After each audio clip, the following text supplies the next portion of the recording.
people than it had ever been before. And now we're seeing those popularity levels fall as government cuts run down the service. I'm angry because the social care cuts to councils like myself and all up and down the country have meant that unwise reductions in the time that people get seen by carers mean that they then end up elsewhere in the system, in our A&Es, when we know that they don't get the care they need, because when they go back into the community, we aren't able to give them the packages they need. I'm very angry about that. I'm angry because we've seen millions, billions of pounds worth of services go into the private sector. Rahana mentioned Hitchinbrook and Circle, and let me tell you a very, very close to home story about Circle. Circle, you may know, operate our dermatology, our highly rated world-class dermatology services from our local hospital of Queens. And they said, don't worry, when they took over that contract fully, they said, don't worry, all our world-class doctors, all our world-class consultants will be over to us and still provide the great same service. You'll never notice the difference. And what happened? Those consultants, those world-class consultants, almost to a person said, we don't want to work for you, we won't work for you, and went to move elsewhere, to work elsewhere in the health service, because that's what they wanted to do. They were NHS professionals. As a result, we see a service that is at crisis point, and guess who's being asked to come in and rescue the day again? Our hospital. That's the truth behind privatisation. But anger alone is not enough. We have the chance to take action today, and we've done it, and we've raised our cause to all these people that have seen us on our march and see us now in our market square. But in 40 days, there are 40 days a chance to send a message to those who have tried to sell the service from under us. We have a general election, a chance to change them, and our anger will be a big part of that. But it's critical that we go door to door, person to person, tell your family, tell your neighbours, make sure they know what's happened, make sure they share your anger. So then 40 days we'll have a chance to change and get back to a properly funded health and social care service that this city needs and this country needs. Thank you very much. Thank you, Councillor Norris. Just another couple of quick thank yous, sorry, but I do want to thank the people that have supported us. United Union has been of the cuts that are happening to our health service. Her name's Lisa Clark. She spoke last summer and she was inspirational when she spoke, so I thought it would be really good for you all to hear her again.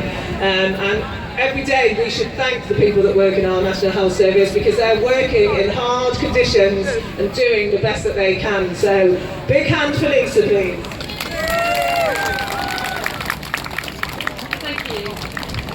My name's Lisa and I'm an NHS nurse. When I started my nurse training 23 years ago, I assumed, perhaps naively, that I'd have a career in the NHS if I chose, for life. Choosing nursing was a bit of a surprise for me, actually. It wasn't a childhood ambition, but instead was something that I was called to in the middle of my A-levels.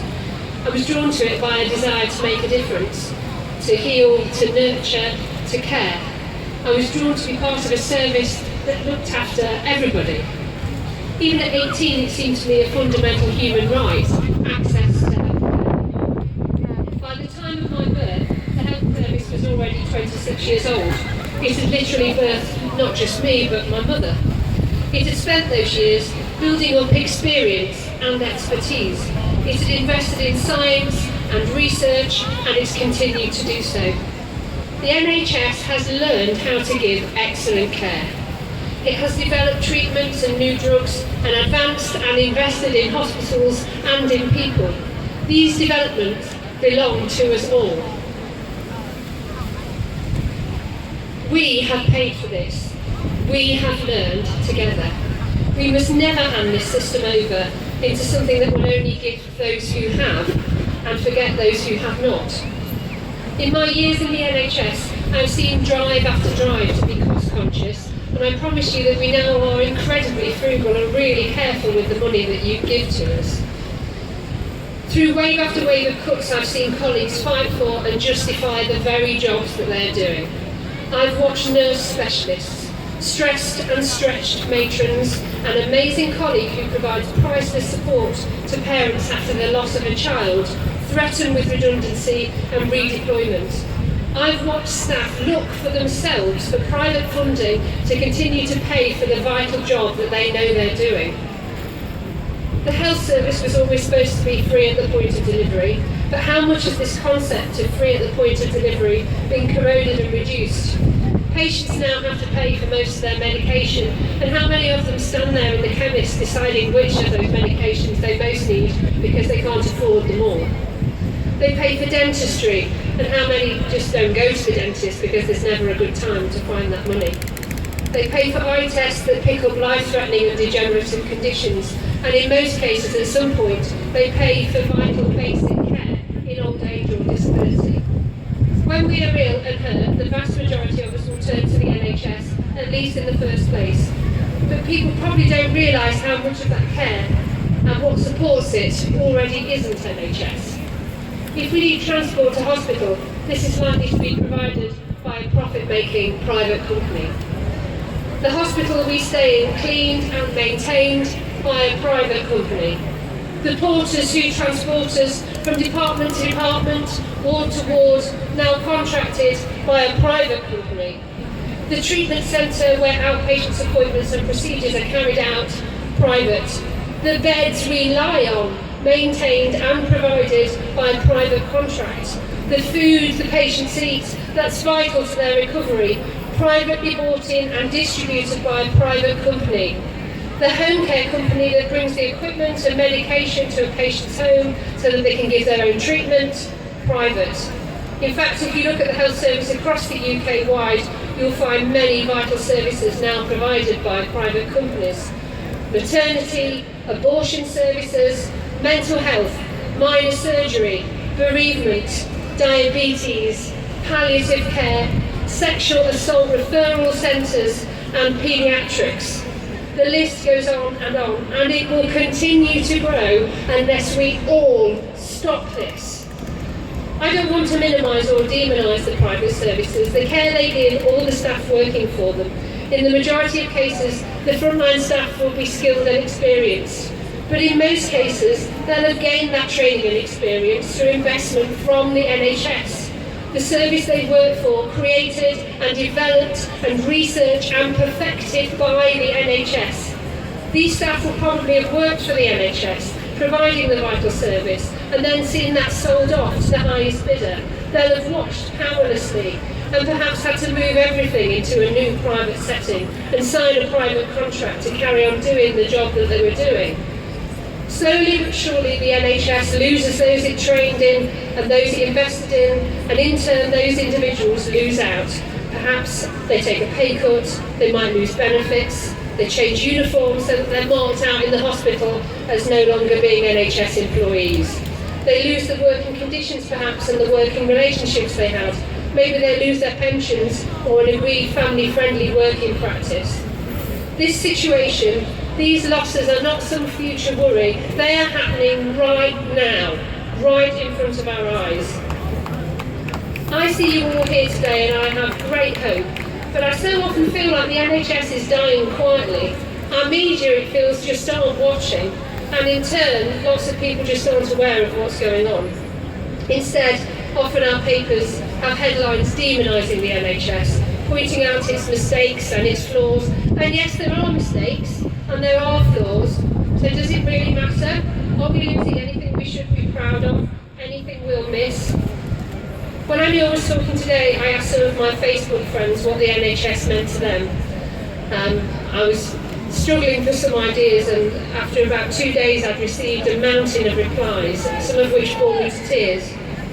So, for my friend who was hospitalised with morning sickness, had a life-threatening pregnancy-related illness and almost lost her baby that was resuscitated at birth, I will fight for the NHS.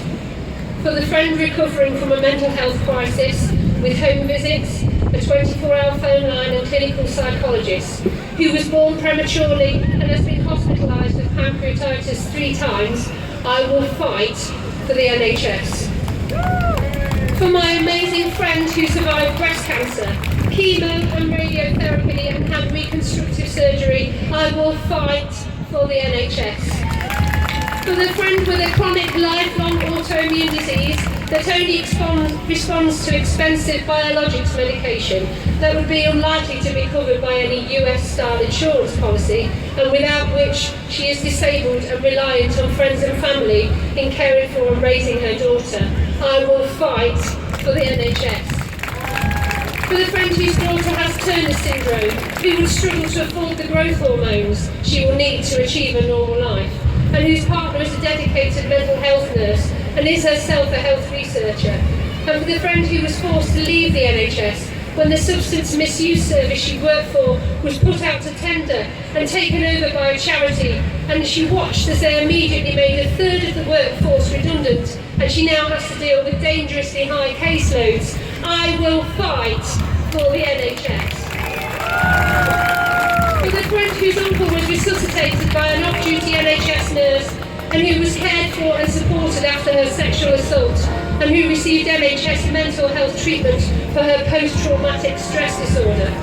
For my mum, who through standard screening was identified early as having an aggressive cancer, who was treated promptly and has survived.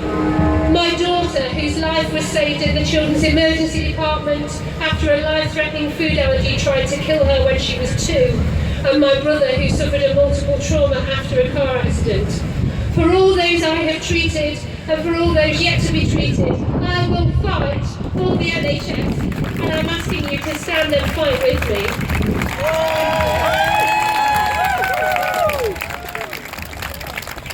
Thank you, Lisa. I think this has given us plenty of reasons there why we need to stand up for our